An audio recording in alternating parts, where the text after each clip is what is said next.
Welcome to Social with Regis and Wright, episode 3 of Going Viral. Today we're kind of looking at the next unit as well, but we're going to be looking at conscription and internment in Canada in World War I and II. We're combining both of them because it makes sense to talk about both at the same time. So we're looking here at, what's happening to people in Canada during the war, and especially people of different ethnicities. So conscription. We've talked about this before. In the French Revolution, we called it levée en masse. When you need people to fight in your army, but people aren't signing up in enough numbers, you force them to. You get a letter in the mail, it says, you're going to fight. If you don't, you go to jail. This is conscription. Sometimes people know it as the draft. People who avoid conscription, we call draft dodgers. This is something we saw a lot in like the 60s when the Vietnam War was going on. A lot of Americans left the United States, went up to Canada because they did not want to go fight in Vietnam. So those are people we call draft dodgers. In Canada, the federal government did conscript people in both world wars. It got to the point where there weren't enough people fighting, so they had to force people to. As you can imagine, we've talked about this before, English and French Canada do not always see eye to eye. This is a time when we really see this. So recruitment issues. Over here we have Prime Minister Sir Robert Borden. 1916, huge casualties in Europe. It's creating reinforcement problems for Canadian commanders. Trench warfare, war of attrition, numbers are dropping with very little progress being made. Recruitment was also slowing in Canada. Part of this is because you do need people at home as well. You need people on farms, you need people in factories. So you're not getting these recruitment numbers. So what Prime Minister Sir Robert Borden did was he wanted to make compulsory military service a priority while he was in office. And this was a big deal. So in comes what's called the Wartime Elections Act. So it's the 20th of September, 1917. So just over a year of the war is left. They didn't know that yet. So what Robert Borden does is he starts to ease the country towards conscription. With the Wartime Elections Act, this extends the right to vote to women serving in the Canadian Army Medical Corps and close female relatives of military women or military men. So prior to this, no Canadian women got the right to vote. Sorry ladies, you weren't as important then. So what this is doing is if you're involved in the war, you now also get a vote. It's a big deal. This act also removes the right to vote from thousands of immigrants from enemy countries who would become citizens after 1902. So what we're seeing is Canada, like today we talk about, it's a multicultural, it's a pluralistic society, we're cosmopolitan. This is not Canada's history though. You go back to 1917 and they're stripping these rights away from people if you're from, let's say, Germany or the Ottoman Empire or Austro-Hungarian Empire, unless you had a son, grandson, or brother active in the Canadian military.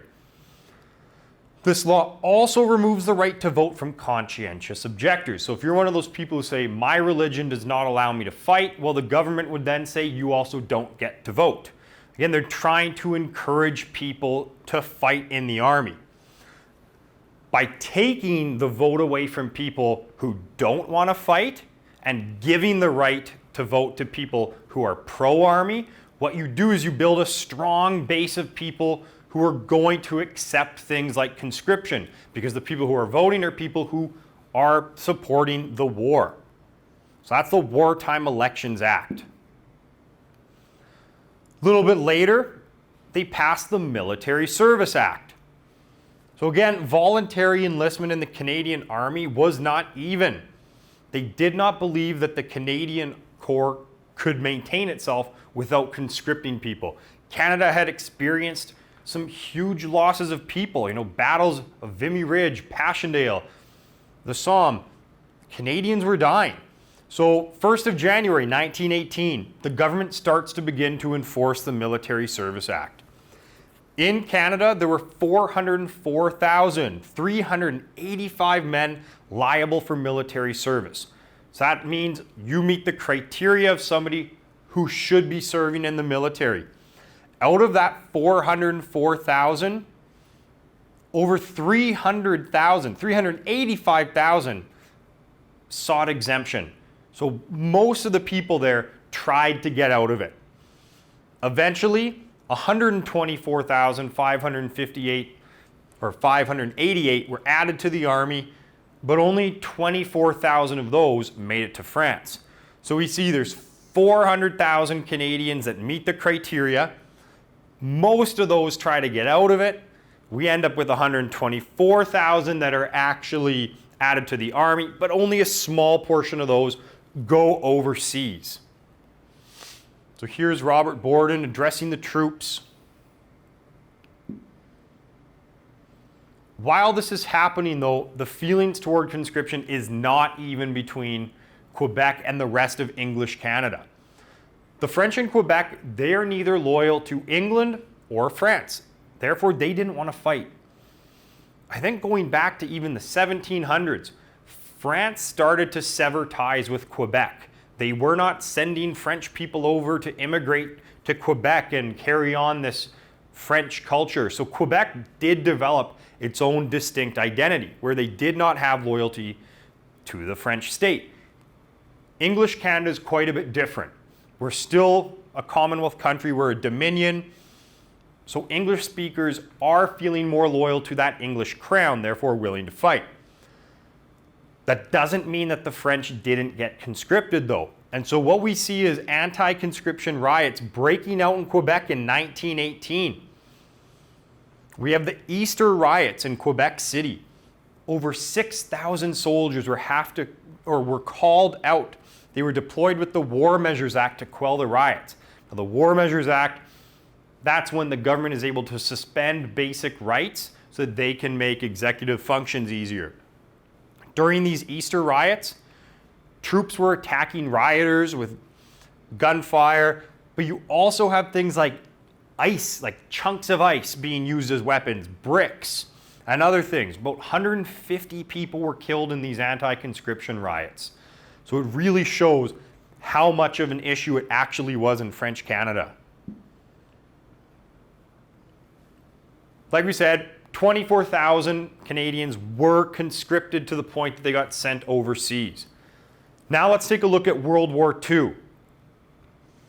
You'll understand some of this better after we do the World War II unit, but following massive casualties of D-Day, so about halfway, 2/3 of the way through the war, it's decided that conscription is needed for Canada again. The voluntary enlistment is not enough, therefore we need to conscript people.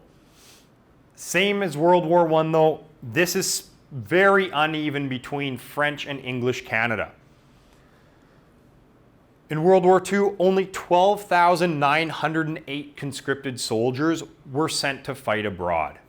Now, one of the things in both World War II and World War I, a lot of people were exempted from military service.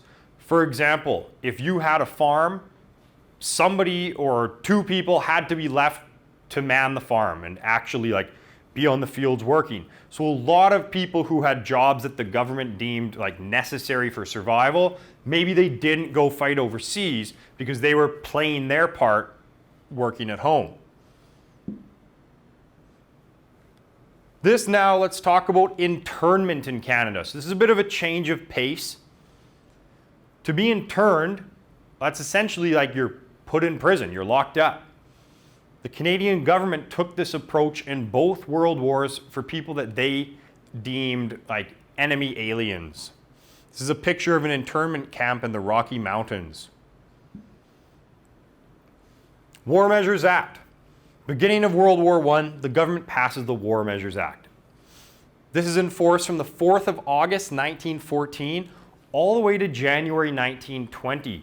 So well over a year after the Treaty of Versailles, the War Measures Act is still on. What this does is this gives sweeping powers to cabinet to suspend civil liberties and govern by order in council, meaning that they could make laws without the approval of Parliament. This speeds things up, and it gives more power to the Prime Minister.